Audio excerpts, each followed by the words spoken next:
Danger, danger, unpopular hot take coming through. Scream is overrated. Sorry, let me say that again. The Scream franchise is massively overrated. Nope, damn it, that didn't help either. Definitely made things worse. Okay, no, wait. Before you click the dislike button and spam in the comments how wrong I am, let me first explain myself, okay?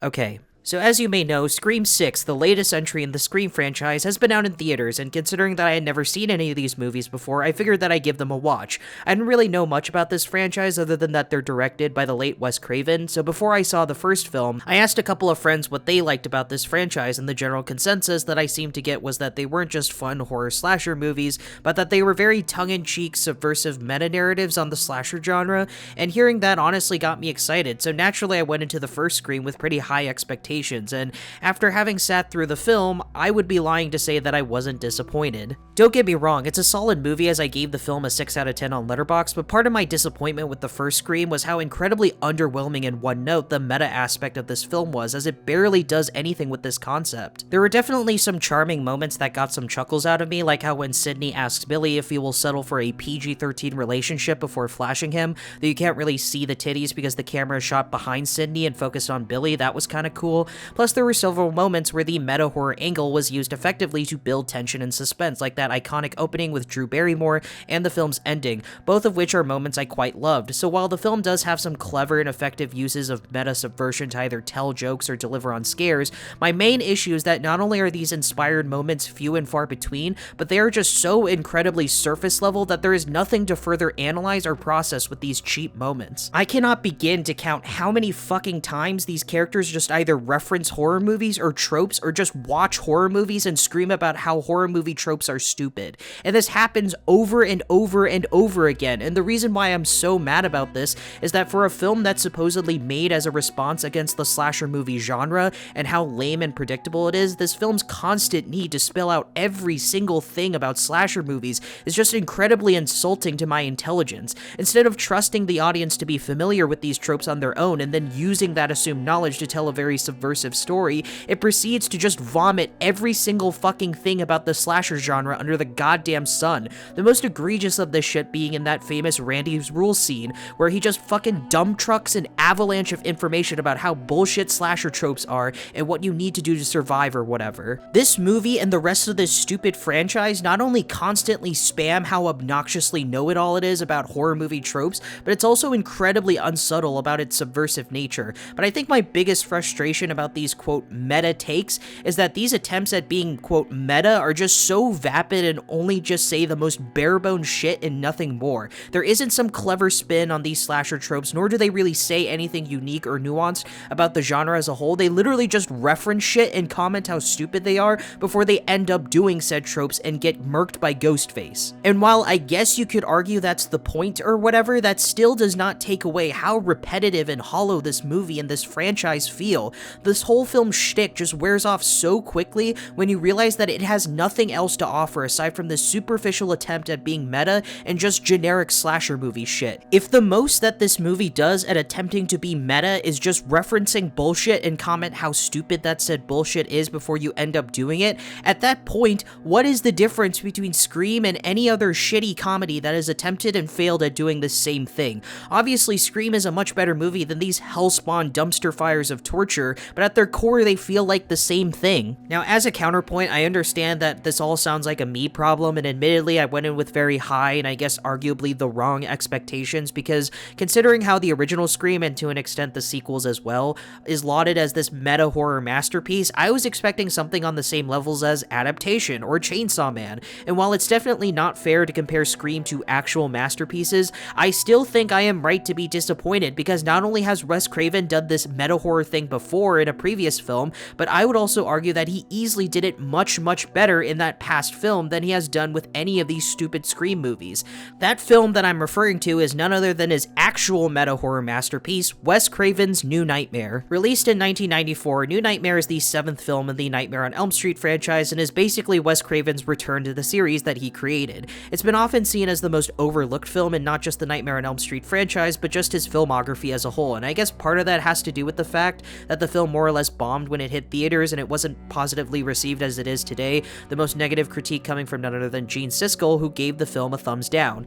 Now, don't get me wrong, New Nightmare is by no means a perfect film, as it's littered with a lot of bad shit, the worst of it being some of the dated special effects and the child performance being kind of bad, but I feel like despite these flaws, if you ask me, New Nightmare is essentially everything that the Scream franchise pretends that it is. Unlike the Scream franchise, where its meta-ness just stops at characters referencing horror movie shit and nothing else, New Nightmare actually takes its meta concept and runs with it, telling a story that not only feels fresh and exciting for the franchise, but actually uses its meta wink-wink nature to tell a very ambitious and even frightening story. Because despite this film being the 7th in the franchise, New Nightmare feels like a proper sequel more than any of its predecessors, because not only does this film return to what made the original scary in the first place, but it does so in a very ambitious and almost unconventional way.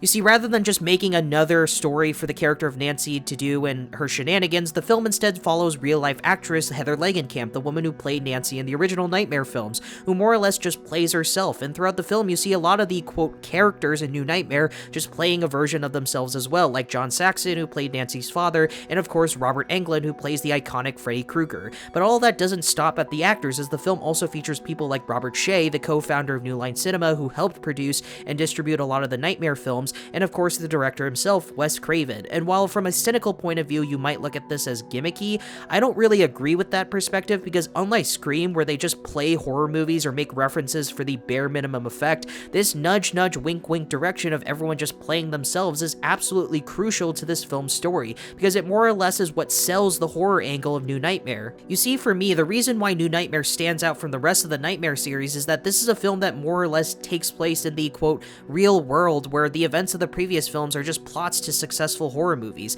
Heather Langenkamp, Robert Englund, Wes Craven, all of the real people have no reason to fear anything in this franchise, because to them, that's just pure fiction. But it's only when Heather discovers that the shit that occurred in the original Nightmare is actually happening to her in real life, and is affecting the health of not just herself, but her son Dylan's as well, it adds a new level of stakes and intensity that feels unique for not just the rest of the franchise, but for Wes Craven's filmography as a whole. Because even though obviously none of the shit that happens in this movie is real, it still feels, quote, real in the sense that you're not watching fictional characters fight a cosplaying burn victim. You're seeing the real-life actors and crew members that worked on the Nightmare on Elm Street franchise deal with the horrors that they themselves created and thought were only fiction.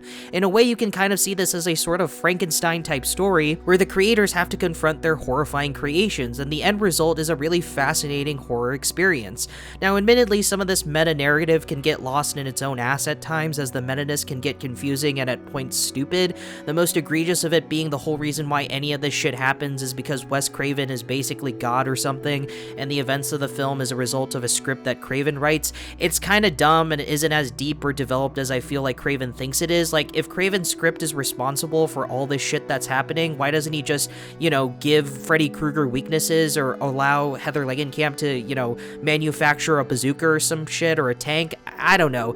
It doesn't make any sense, but the point is, in spite of this plot hole, the end result is a movie that very much outweighs its flaws, because it earns its meta-ness. It doesn't use its subversive nature to make unfunny surface-level observations like Scream. It actually uses its meta-narrative to tell a different kind of horrifying experience. And speaking of horrifying experiences, let's talk about the highlight of New Nightmare, quote-unquote Freddy Krueger. I say that in quotations because Freddy isn't technically Freddy, it's a demon or whatever that's taken the form of Freddy, because according to Wes Craven, it's a demonic spirit that's been contained within the Nightmare franchise and now has been let loose because the series ended or some shit. I don't know. It's sort of stupid, but the end result is a Freddy Krueger that's actually kind of terrifying. You see, part of what I find scary about this version of Freddy, especially as someone who's seen the entire franchise, is that there's something off about this version. I mean, yeah, he looks and acts like Freddy from the original Nightmare, as he wears the iconic bladed glove, he looks like he's been in way too many sunbathing sessions, and he lands a quip every now and then,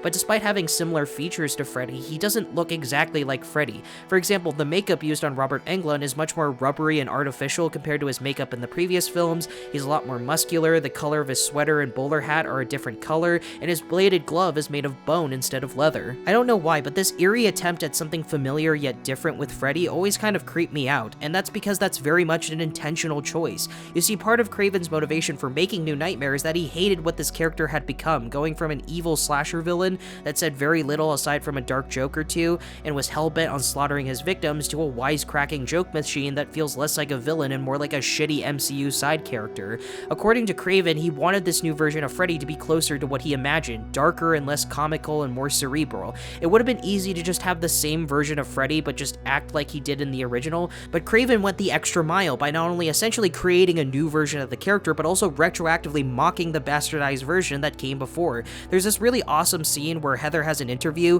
and out of nowhere Robert Englund shows up dressed as Freddy Krueger, the version that he has become with all the subsequent sequels, not as a scary, intimidating force that people should fear, but as a wisecracking, goofy villain that everyone cheers and high-fives when he appears. It's very obvious that Craven is mocking this version of the character he created, which is why it's a sharp contrast between this version of Freddy and this version, and the way this is all approached is just so incredibly clever, insightful, nuanced, and, well, meta, and that's not the only nudge-nudge wink-wink moment that Craven injects into this film, as there are so many bits where the film makes either direct callbacks or references to the original Nightmare on Elm Street film like this. Here's your pass. Screw your pass. Do you have a pass? Screw your pass. Or this.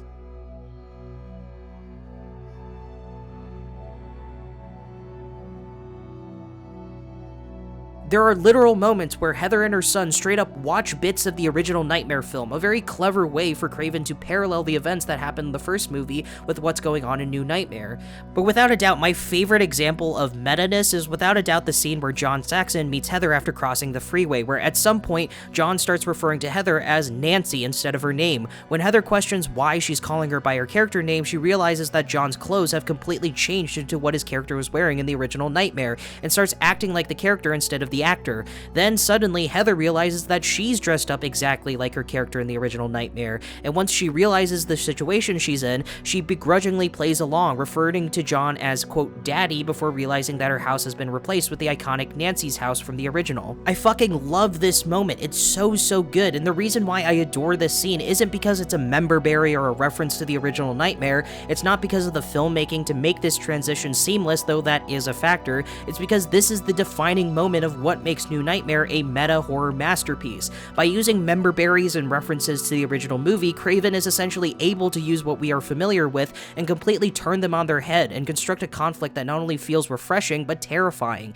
And this is the exact reason why I love the references and meta-ness in New Nightmare, but not in Scream. In Scream, there are so many references and jabs at slasher movies and tropes to the point that the characters are literally just watching horror movies and commenting how stupid they are, but all of it is just in service of the most obnoxious, unsubtle, one-note observations ever. There is no deeper or interesting takes on these tropes, they just comment on them and move on. But in New Nightmare, they go the extra mile. They take all these things about the Nightmare franchise that we're familiar with and actually does something with them. Craven actually uses these tropes and cliches and completely subverts them, telling a meta-horror narrative that twists what we know and creates a horrifying experience that has more stakes and feels more intense because of this added meta layer. Scream uses its meta angle as a cheap gimmick. New Nightmare uses its meta angle to deliver on a new horror experience. So when the phrase meta horror and the name Wes Craven are used together, I'm not thinking of this. I'm thinking of this.